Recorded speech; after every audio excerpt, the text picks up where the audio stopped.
Hello student, 11 অধ্যায়ের কোষে দেখি 11-র আগের ভিডিওতে আমরা 8 নম্বর অবধি দেখিয়েছি। এবার আমরা 9 নম্বর অঙ্কগুলো শুরু করব। চলো 9 নম্বর অঙ্কটা কি আছে দেখি। যে তৃষা মিলন দাদার বইয়ের দোকান থেকে একটি বই কিনলো। মিলন দাদা বইয়ের উপর লেখা দামের উপর পর্যায়ক্রমে 10% আর একটা 5% ছাড় দিলেন। বইটির উপর লেখা দাম হচ্ছে 200 টাকা হলে তৃষ্ণা মিলন দাদাকে কত টাকা দেবে। ধরো তুমি একটা 200 টাকা দোকান থেকে বই কিনেছো এবং তারপরে দুটো ছাড় দিচ্ছে। প্রথমে দিল 10%, 10% ছাড় দেওয়ার পর যে দামটা এলো তার উপরে আবার আমাকে কত দিচ্ছে, 5% ছাড় দিচ্ছে। তাহলে সে দামটা কত হবে সেটাই বলেছে। চলো অঙ্কটা করি। তাহলে বইটির দাম কত, 200 টাকা। তাহলে প্রথমে কত ছাড় দিচ্ছে, 10% ছাড় দেওয়ার পর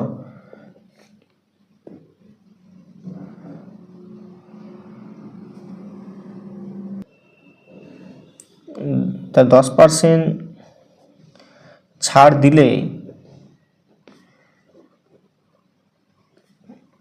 হয় কত টাকা, 200 গুণ 10/100, 0 0 0 0 কেটে গেল, সমান কত, 20 টাকা। তাহলে 10% ছাড় দিলে কত টাকা ছাড় দিচ্ছে, 20 টাকা ছাড় দিচ্ছে। তাহলে ছাড় দেওয়ার পর দাম হবে, 10% ছাড় দেওয়ার পর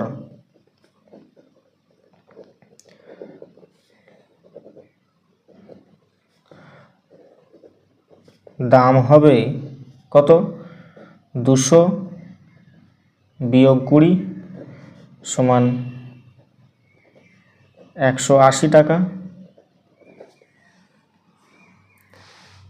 এবার 10% ছাড় দেওয়ার পরও আবার কত দিচ্ছে, 5% ছাড় দিচ্ছে। কত টাকার উপরে আবার ছাড় দিচ্ছে, 180 টাকার উপরে ছাড় দেবে।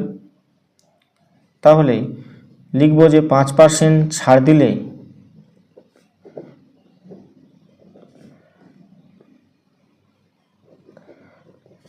হয় 180 গুণ 5/100, 0 0 কেটে গেল, 5 দুগুণ 10, 9 দুগুণ 18, সমান কত টাকা, 9 টাকা। তাহলে 9 টাকা আমাকে পরের বার আবার ছাড় দিল। তাহলে বইটির দাম হবে,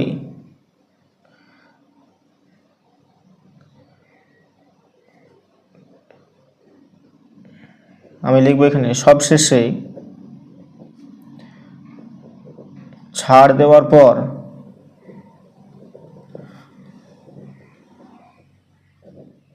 দাম হবে কত, 180 বিয়োগ 9 সমান 171 টাকা। চলো পরের অঙ্কটা করি। 10 নম্বরের কি বলেছে, যে একটি বর্গক্ষেত্রের প্রতি বাহুর দৈর্ঘ্য 10% বাড়ালো। ওই বর্গক্ষেত্রের ক্ষেত্রফল শতকরা কত বাড়ালো ত্রৈরাশিক পদ্ধতিতে হিসাব করে লিখি। তাহলে প্রথমে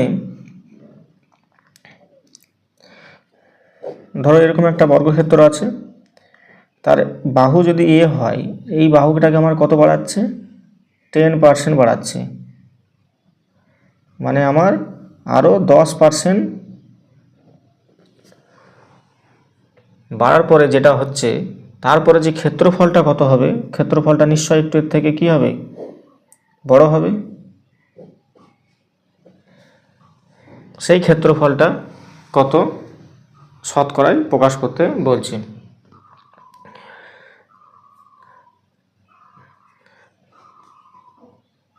তাহলে এখানে বর্গক্ষেত্রের বাহু, তাই আমি লিখব, ধরি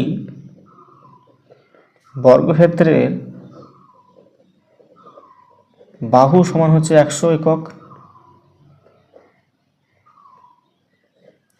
তাহলে 10% যদি বাড়ায়, তাহলে 10% বাড়ার পর বাহু হবে কত, 100 গুণ 10/100, তাহলে হবে 10 একক।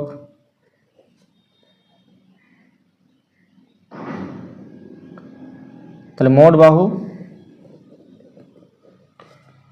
সমান কত হবে 110 একক। তাহলে এটা যদি 100 আগে ছিল, তাহলে এটা কত হয়ে গেল 10% বাড়ার পরে 110।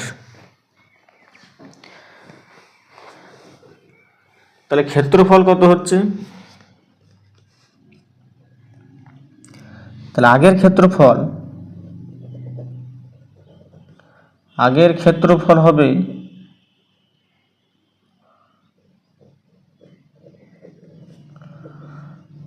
100 গুণ 100 বর্গ একক,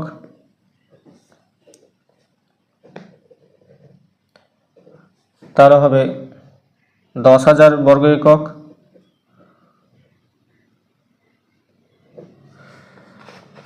কিন্তু এখন মোট বাহু কত হলো?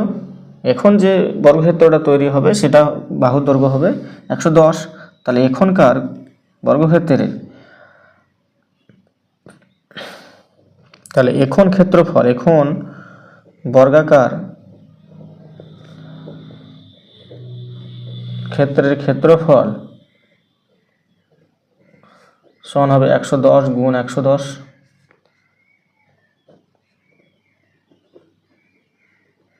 বর্গ একক সমান 11 121। তাহলে এলো আমার 12,100 বর্গ একক।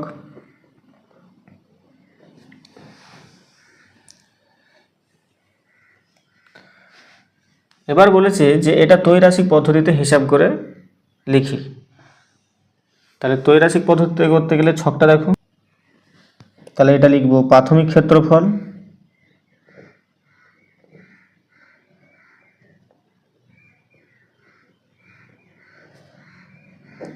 আর এটা বৃদ্ধি ক্ষেত্রফল, বর্গক্ষেত্রের বৃদ্ধির ক্ষেত্রফল।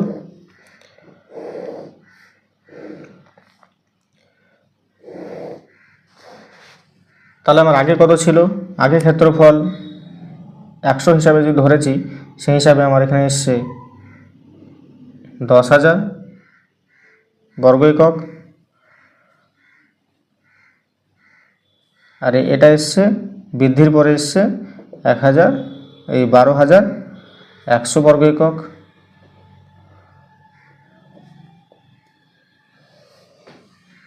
এখন যদি 100 হয় তাহলে আমার ক্ষেত্রফল বৃদ্ধি কত হবে, মানে আমার শতকরা বৃদ্ধি কত হবে।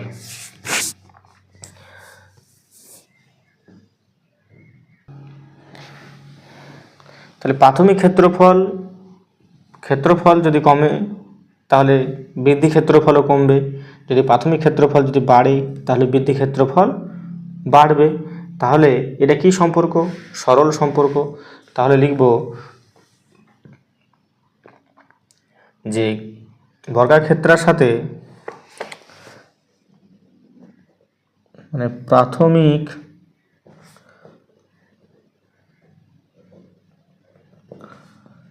ক্ষেত্রফলের সাথে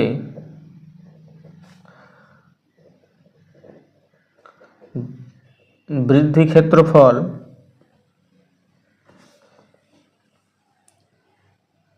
ক্ষেত্রফলের সম্পর্ক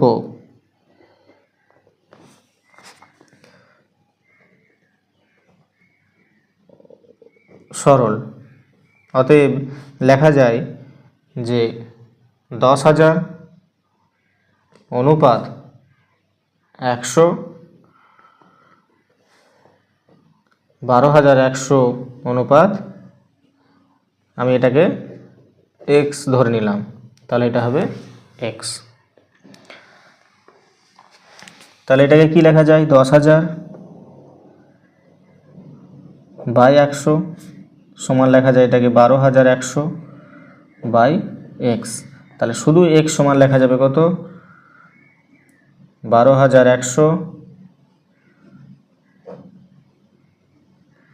গুণ 100 বাই 10,000। দেখো এগুলো কেটে যাবে, সব শূন্য, সমান কত হয়ে যাবে? 121। তাহলে শতকরা আমার কত বাড়ছে?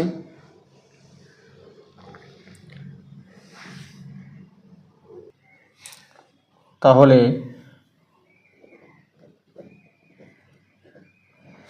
শতকরা বৃদ্ধি হবে 121 বিয়োগ 100 সমান হবে 21%। তাহলে আমার ক্ষেত্রফল বৃদ্ধি হলো, বর্গাকার ক্ষেত্রের ক্ষেত্র বৃদ্ধি হলো 21%। পরের অঙ্কটা বলেছে 11 সময় মতো বিদ্যুতের বিল জমা দিলে 15% ছাড় পাওয়া যায়। সময় মতো বিল দিয়ে আমার কাকিমা 54 টাকা ছাড় পেলেন। বিদ্যুৎ বিলের পরিমাণ কত ছিল হিসাব করে লিখি। দেখো, বিদ্যুতের বিল যখন জমা দেয় তখন 15% ছাড় পায়, 100-তে 15 টাকা ছাড় পায়। তাহলে দেখব যে 54 টাকায় কত ছাড় পেয়েছে। যখন 54 টাকায় কত ছাড় পেয়েছে না, যখন 54 টাকা তখন তার বিলটা কত ছিল। যখন 15 টাকা ছাড় পাচ্ছে তখন বিল কত পরিমাণ কত, 100 টাকা। তাহলে এখানে ছাড়ের পরিমাণই বলে দিয়েছে 54 টাকা, তখন বিল কত হবে সেটা লিখব। তাহলে 15% ছাড় পাচ্ছে মানে কি, 15 টাকা ছাড় পাওয়া যায় যখন বিল হচ্ছে কত, 100 টাকা। তাহলে 1 টাকা যখন ছাড় পাবে তখন বিলের পরিমাণ কত হবে, তখন হবে 100/15 টাকা। তাহলে 54 টাকা ছাড় পেয়েছে, তাহলে বিলের পরিমাণ কত হবে, 100/15 গুণ 54, 3 5 15, 3 18 54, 5 20 100 সমান হচ্ছে 20 গুণ 18 সমান হচ্ছে 360 টাকা। তাহলে তখন যখন 54 টাকা ছাড় পেল কাকিমা, তখন বিলের পরিমাণ কত ছিল, 360 টাকা। তাহলে অতএব বিলের পরিমাণ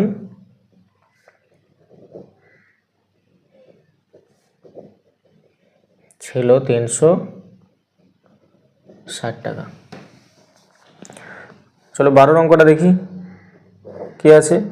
12 অঙ্কটা দেওয়া আছে যে চিনির মূল্য কত পার্সেন্ট বেড়েছে, 20% বেড়ে গেছে। তাই চিনির মাসিক খরচ অপরিবর্তিত রাখতে চিনির মাসিক ব্যবহারের শতকরা পরিমাণ কত কম করতে হবে হিসাব করে লিখি। চিনির মূল্য বাড়াতে বাড়িতে যদি খরচ কমিয়ে দিই, যে আমি 1 কেজি খাচ্ছিলাম আগে, এখন আমি দেখা যাচ্ছে যে আমি 800 খাচ্ছি বা 900 খাচ্ছি। বাজারে মূল্য বাড়াতে খরচ সেম আছে, কিন্তু আমি কি খাওয়ার পরিমাণটা কমিয়ে দিয়েছি। তাহলে ধরে নিচ্ছি যে 100 টাকায়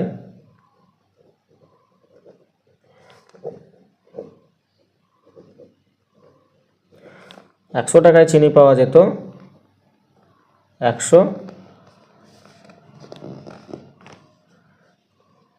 একক। সেটা হতে পারে গ্রাম, হতে পারে কিলোগ্রাম, হতে পারে, হ্যাঁ 100 একক পাওয়া যেত। এখন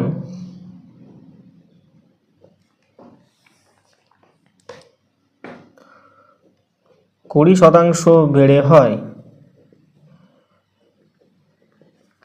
কত, 100 যোগ 20 টাকা, তাহলে কত হয়েছে, 120 টাকা। কিন্তু আমার চিনির পরিমাণটা কত থাকবে,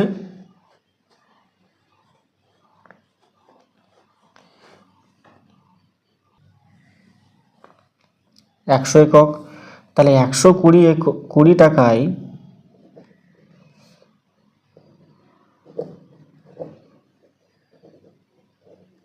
চিনি পাওয়া যায় কত, 100 একক। তাহলে 1 টাকায় চিনি কম পাবে না বেশি পাবে, কম পাবে। তাহলে 100/120। তাহলে আমি 100 টাকায় চিনি কত পাবো, 100/120 গুণ 100 এটা কাটাকাটি করলে হবে তোমার 250/3 একক। তাহলে আগে আমি ব্যবহার করতাম 100 একক, কিন্তু এখন আমি চিনি ব্যবহার করব 250/3 একক। তাহলে ব্যবহার কমাতে হচ্ছে কত? তাহলে অতএব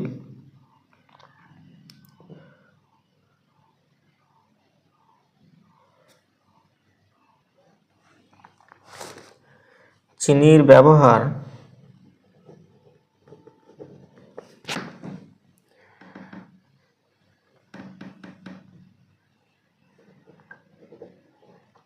কমাতে হবে কত? 100 বিয়োগ 250/3 সমান আসবে 50/3 সমান কত লেখা যায়? 16/2/3 একক।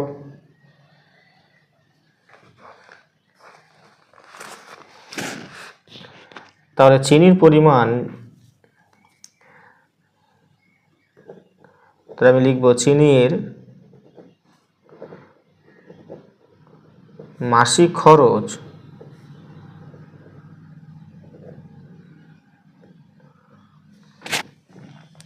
অপরিবর্তিত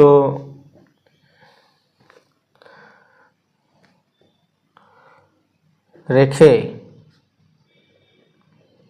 খরচ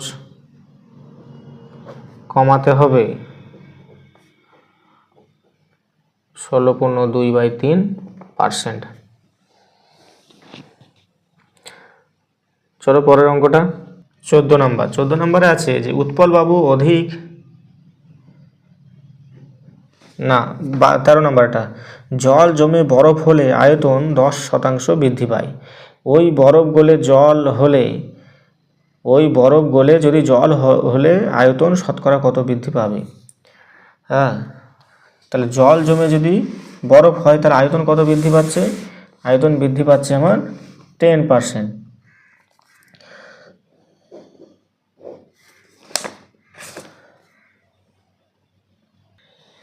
তাহলে লিখব জল জমে বরফ হলে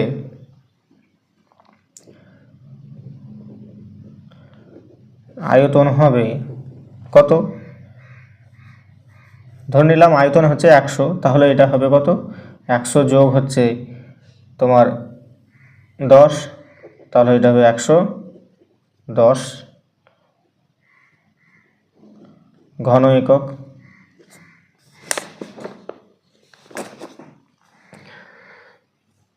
এখন যদি ওই বরফটা যদি আবার জলে পরিণত করতে হয় তাহলে কত হার্টজ পাবে? তাহলে আমার হার্টজ পেল কত? তাহলে আমি লিখব যে 110 ঘন এককে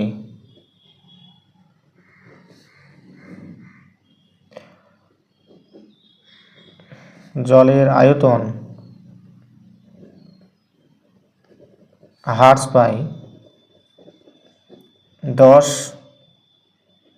ঘন একক, আয়তনের একক ঘন একক হয়। তাহলে 1 ঘন একক জলের আয়তনে আয়তন হার্টজ পাচ্ছে কত? 10/110 ঘন একক। তাহলে 100তে কত হার্টজ পাচ্ছে? 10/110 গুণ 100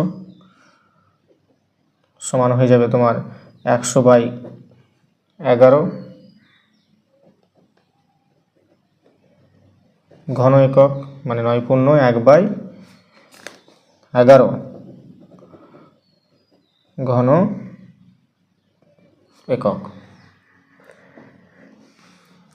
তাহলে বরফ গলে জল হলে আয়তন কত হার্টজ পাবে?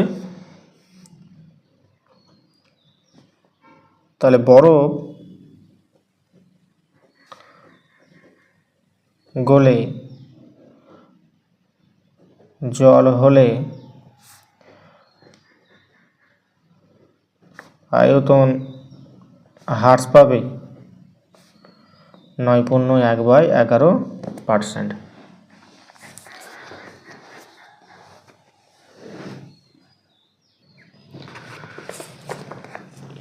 তাহলে 14 নম্বর অঙ্কটাতে উৎপলবাবু অধিক ফলনশীল বীজ ধান বীজ ব্যবহার করায় ধানের ফলন 55% বৃদ্ধি পেয়েছে, কিন্তু তার জন্য চাষের খরচ কত বেড়েছে?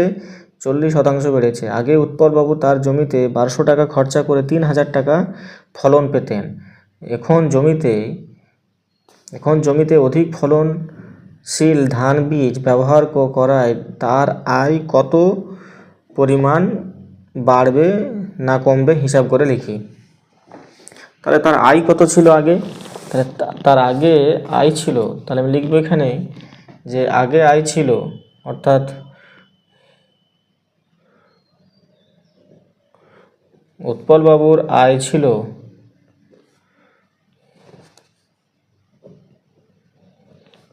কত? 3000 টাকা। 3000 টাকা ফলন পেতেন। কত টাকা ফলন খরচা করতেন? 1200 টাকা। তাহলে 3000 বিয়োগ 1200 সমান হবে 1800 টাকা। কিন্তু ধানের ফলন বৃদ্ধি পেয়েছে কত? 55%, তাই তো? ধানের ফলন বৃদ্ধি পেয়েছে 55%। তাহলে ধানের ফলন বৃদ্ধি পেয়েছে লিখব কার উপরে? আগে 3000 টাকা হতো, তার উপরে 55% বৃদ্ধি পেয়েছে, তাহলে 55%। তা 3000 গুণ 55%, তাহলে 3000 গুণ 55/100, তাহলে হবে 30 গুণ 55 সমান হবে 165 শূন্য, মানে হবে তোমার 1650 টাকা বৃদ্ধি পেয়েছে। তাহলে এখন ধানের ফলন কত? তাহলে এখন ধানের ফলন 3000 আগে পেত, প্লাস হচ্ছে 1650 বেড়ে গেল এত টাকা, সমান হবে 4650 টাকা। চাষের খরচ বৃদ্ধি পেয়েছে কত? সঙ্গে সঙ্গে ধানের ফলন তো বেড়েছে, কিন্তু চাষের খরচও বেড়ে গেছে। তাহলে চাষের খরচ বৃদ্ধি পেয়েছে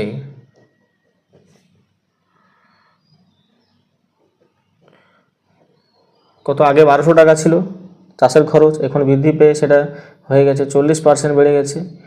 তাহলে হবে 1200 গুণ 40/100,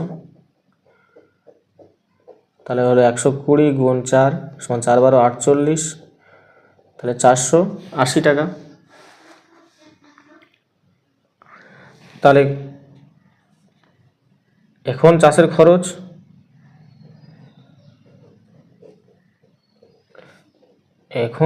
খরচ হবে, আগে ছিল 1200 যোগ 480 সমান হবে 1680 টাকা। তাহলে ধানের ফলন এখন 4650, চাষের খরচ হচ্ছে 1680। তাহলে এখন আয় কত? এখন আয়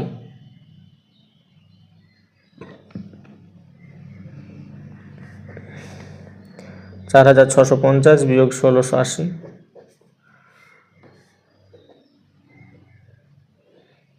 তাহলে এটা বিয়োগ করলে কত হবে? তোমার হবে 2970 টাকা বিয়োগ করবে। তাহলে এখন আয় হলো আমার 2970 টাকা। আগে আয় হয়েছে কত? 1800 টাকা। আগে আয় হয়েছে আমার 1800 টাকা। তাহলে আয় বৃদ্ধি পেয়েছে না? তাহলে আয় বৃদ্ধি পেয়েছে, তাহলে লিখব যে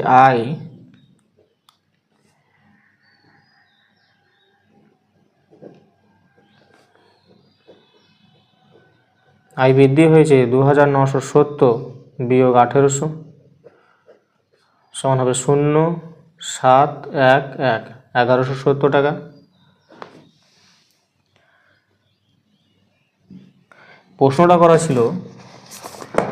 প্রশ্নটা ছিল দেখো এখানে যে ওই জমিতে অধিক ফলনশীল ধান বীজ ব্যবহার করায় তার আয় কত পরিমাণ বাড়বে না কমবে? তাহলে আয় বেড়েছে আর শতাংশ চাইনি, তাহলে বৃদ্ধি পেয়েছে কত আমার 180 টাকা, এই 170 টাকা।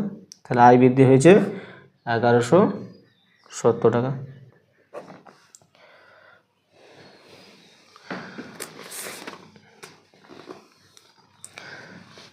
চলো 15 নম্বর অঙ্কটা দেখি। একটি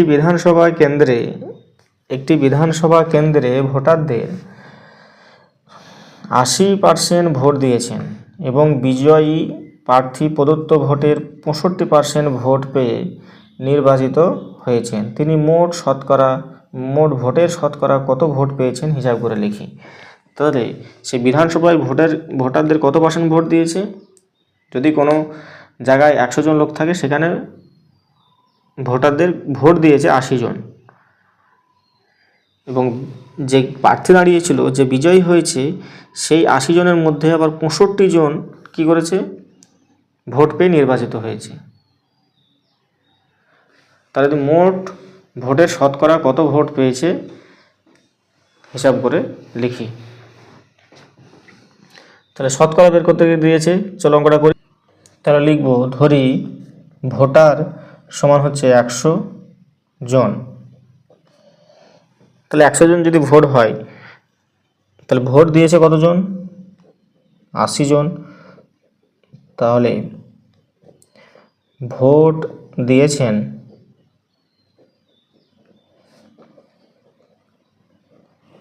80 জন। বিজয়ী প্রার্থী ভোট পেয়েছে কত? বিজয়ী প্রার্থী ভোট পেয়েছেন 65%।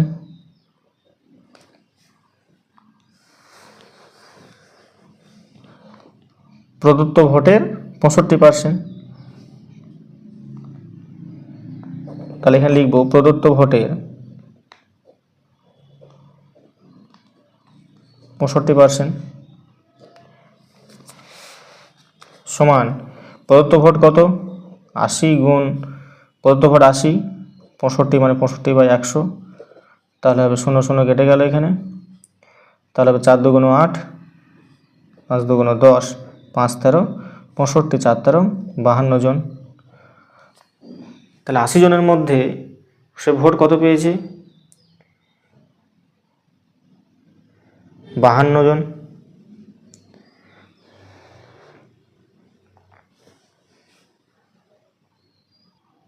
তাহলে দেখো, বিজয়ী প্রার্থী ভোট পেয়েছে কত? 52 জনের ভোট পেয়েছে। আবার মোট ভোটার ছিল কত? 100 জন। তাহলে আমি লিখতে পারি যে বিজয়ী প্রার্থী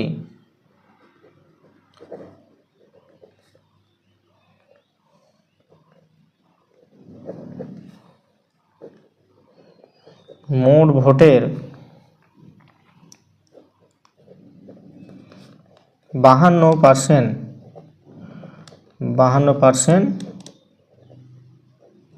ভোট পেয়েছেন।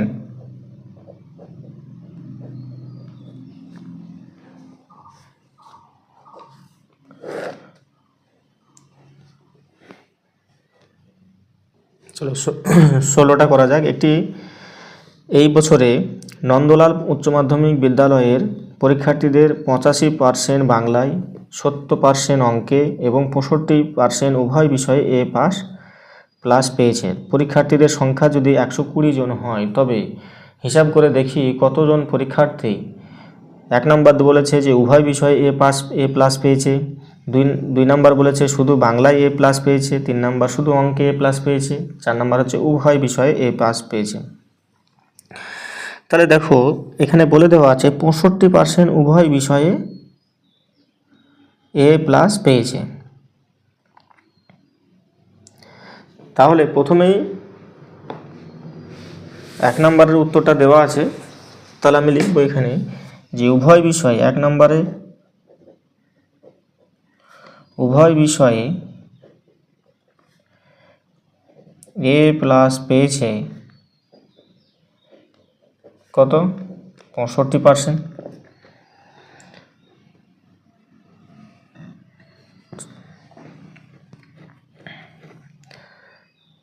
তাহলে শুধু বাংলায় এ প্লাস পেয়েছে কত? তাহলে শুধু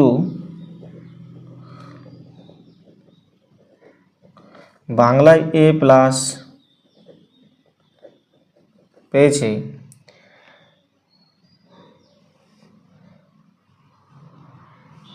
85% বাংলায় পাস করেছে, 85% বাংলায় পাস করেছে। আর উভয় বিষয়ে পাস করেছে কত? উভয় বিষয়ে পাস করেছে 65%।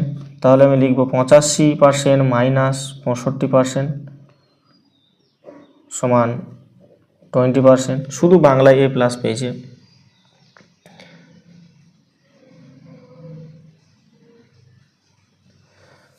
আবার শুধু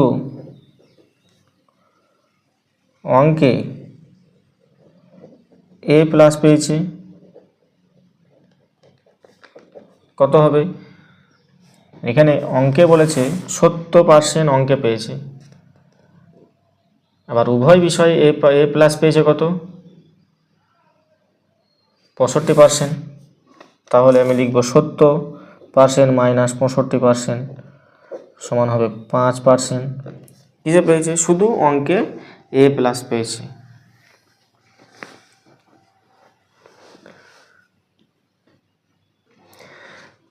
তাহলে উভয় বিষয়ে এ প্লাস পেয়েছে 65%, শুধু বাংলায় পেয়েছে 20%, শুধু অঙ্কে পেয়েছে 5%। তাহলে অন্তত একটি বিষয়ে এ প্লাস পেয়েছে এমন পরীক্ষার্থী কতজন? একজন কেউ বাংলায় পাচ্ছে, কেউ অঙ্কে পাচ্ছে, কেউ উভয় বিষয়ে পাচ্ছে। তাহলে অন্তত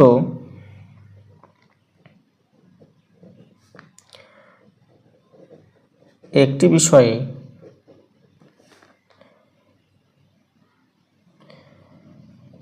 এ প্লাস পেয়েছে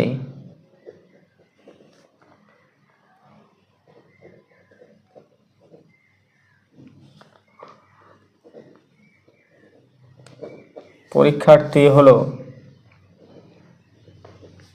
65% যোগ 20% যোগ 5% সমান হবে 90%।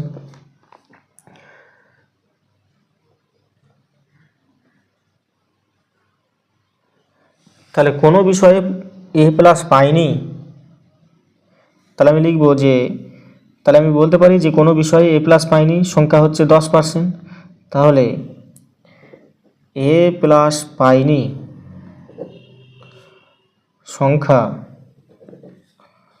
সমান হচ্ছে 100 বিয়োগ 90 সমান হচ্ছে 10%। 10% যারা আছে তারা কোনো এ প্লাস পায়নি। তাহলে এক নম্বরের প্রশ্নটা এইখানে এক নম্বরের প্রশ্নটা হবে যে উভয় বিষয়ে পেয়েছে কতজন?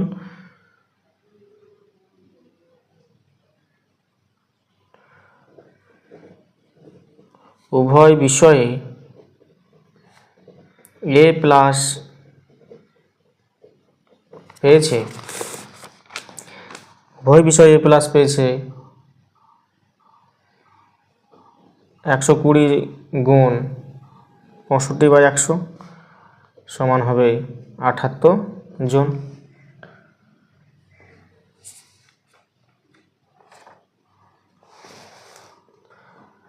দুই নম্বর লিখব শুধু বাংলায় এ প্লাস পেয়েছে কতজন?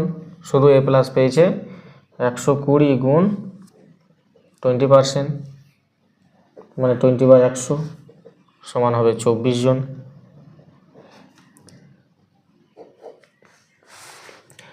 তিন নম্বর যে শুধু অঙ্কে এ প্লাস পেয়েছে 120 গুণ 5/100 সমান 6 জন। কাটাকাটি করে সব দেখে নেবে। 4 নম্বর উভয় বিষয়ে A+ পাইনি সমান 120 গুণ 10% উভয় বিষয়ে পাইনি, তাহলে 10/100 সমান হবে 12 জন। হলো, তাহলে আজকের অঙ্ক 16 নম্বর অবধি করা হলো। যদি কোনো সমস্যা হয় তাহলে অবশ্যই কমেন্টে জানাবে। যদি ভালো লেগে থাকে তাহলে চ্যানেলটিকে সাবস্ক্রাইব করবে এবং বেশি বেশি চ্যানেলটা লাইক শেয়ার করবে। চলো দেখা হচ্ছে নেক্সট ভিডিওতে। ধন্যবাদ।